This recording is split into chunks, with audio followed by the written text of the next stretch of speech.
Two terrifying encounters with dark creatures in the woods.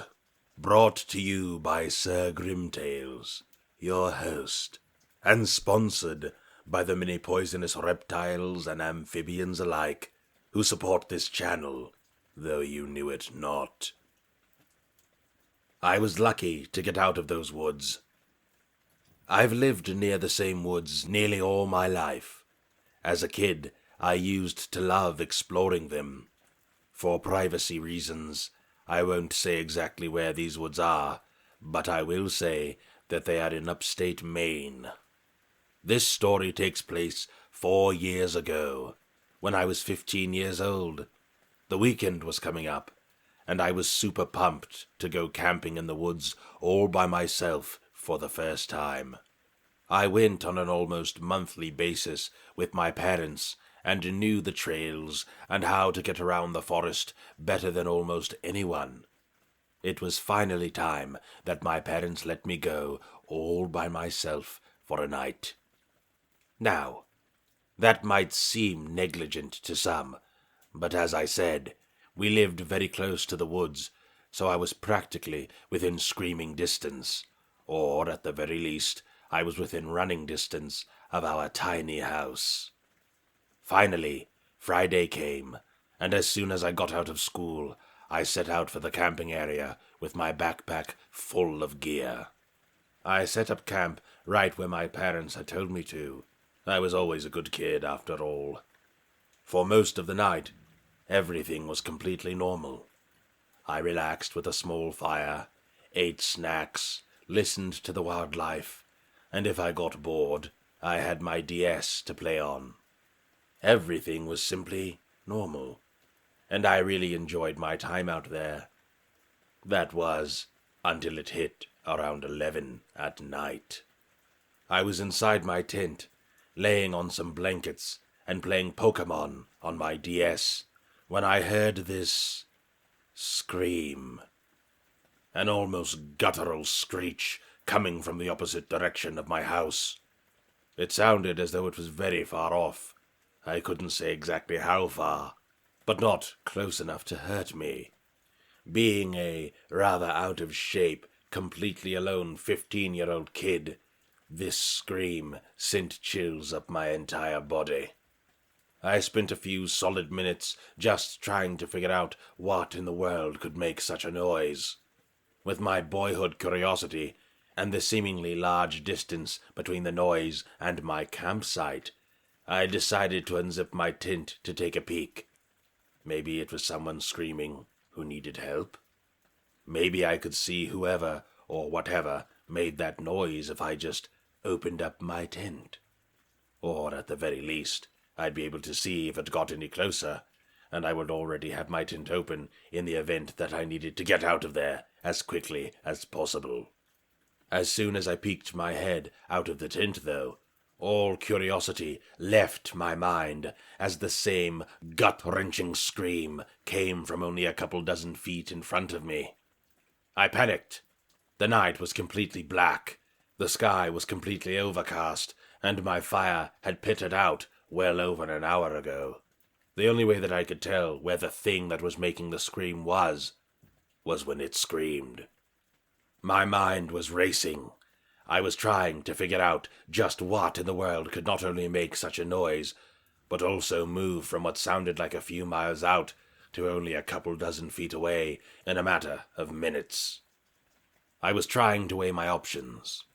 If this thing was really that fast, then an overweight 15-year-old boy had no hope of outrunning it. But at the same time, how long would I be able to survive if I stayed there, if whatever it was had hostile intent? It didn't seem as though I had many options. If I stayed, I could get hurt, abducted, or even worse. But if I ran, I'd most likely be caught regardless. Then I heard the same scream come from somewhere between me and where I had heard the original scream. The realization washed over me slowly. It didn't move fast. There were two of them. The one that was closer to me called out with another loud yell, almost as if it was letting its partner know where it had gone. Thankfully, since it called out, I knew approximately where it was now, and I looked in the general direction of the scream.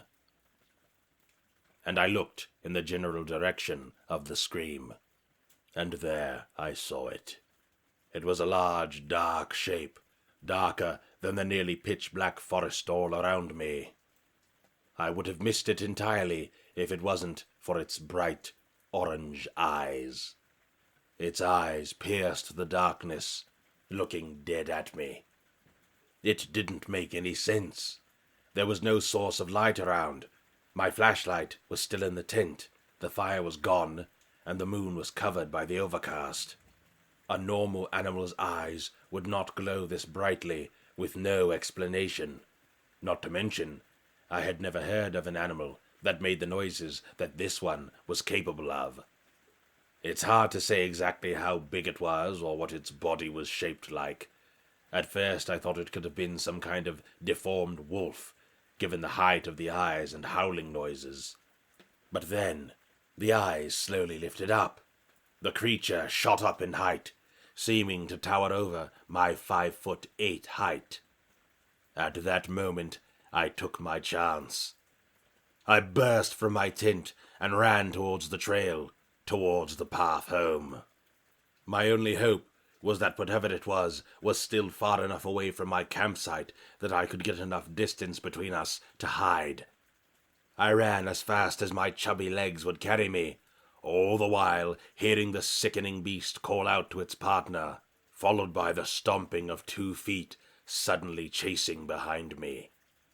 I ran and ran, sprinting as though my life depended on it.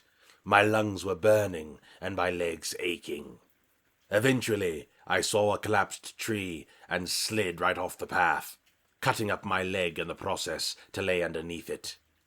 I sat and listened, holding my breath for as long as possible and taking shallow breaths when possible. For what felt like an hour, but what actually must have been only about 15 minutes, I stayed there before I realized that the thing had stopped following me. I waited another 30 minutes, curled up in a ball, letting myself take in deeper breaths, still feeling my lungs burn from so much running. I eventually managed to crawl my way out from underneath the tree and limped back home, trying to take in every detail of my surroundings just in case that thing ever came back.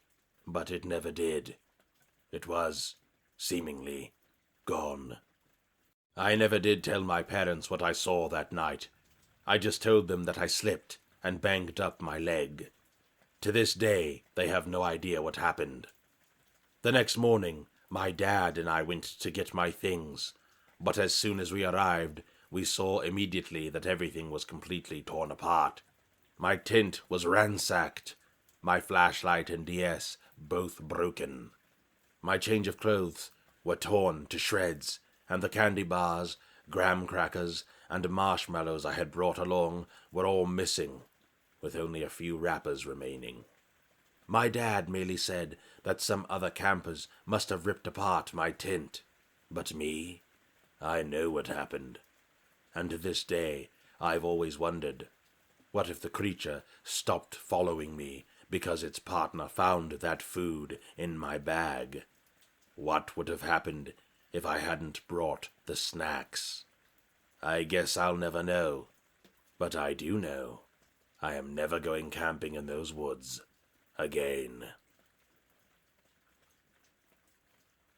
Out of the dark. My first experience with the supernatural was one of the most terrible life experiences I can remember. It happened when I was young and dumb and wanted to go out into the world and explore. While I was out of my home country of Canada, I witnessed a horror I hope soon to forget.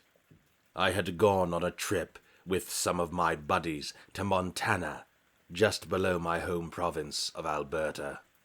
We were originally going to stay in Yellowstone National Park, but decided to head to Glacier National Park first, before camping out at Yellowstone for a few days.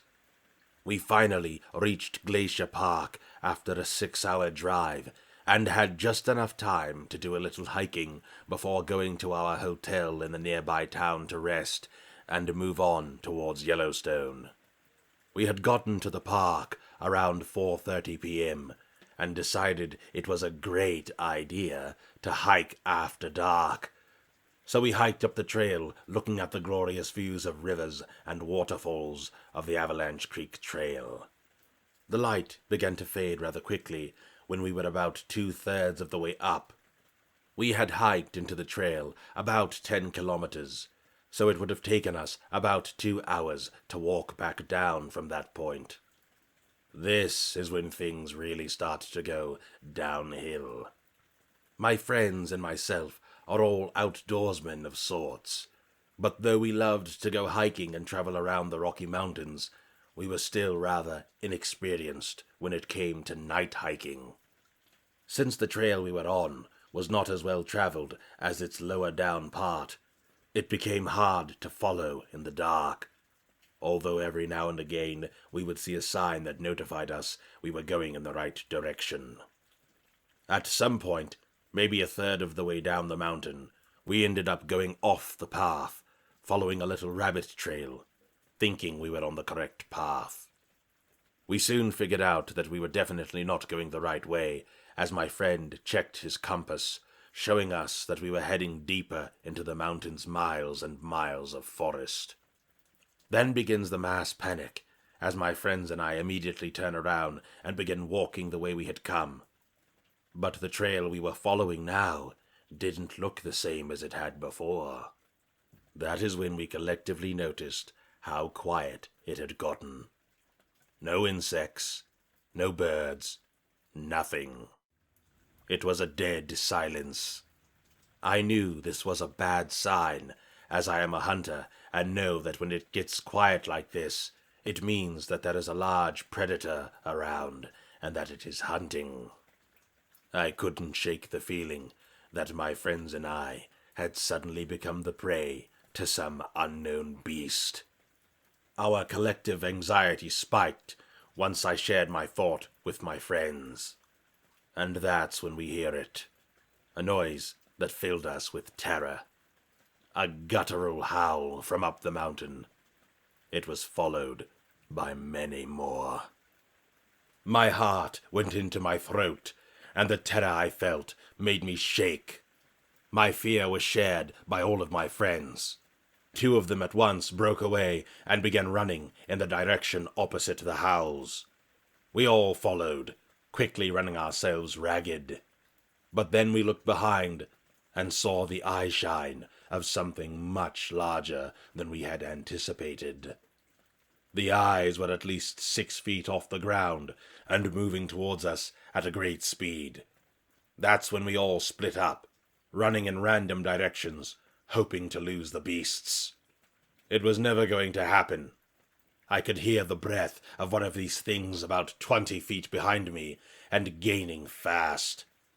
All of a sudden, one of my friends appears from the trees to my right, and we end up running together until I cut away from him, hoping to escape.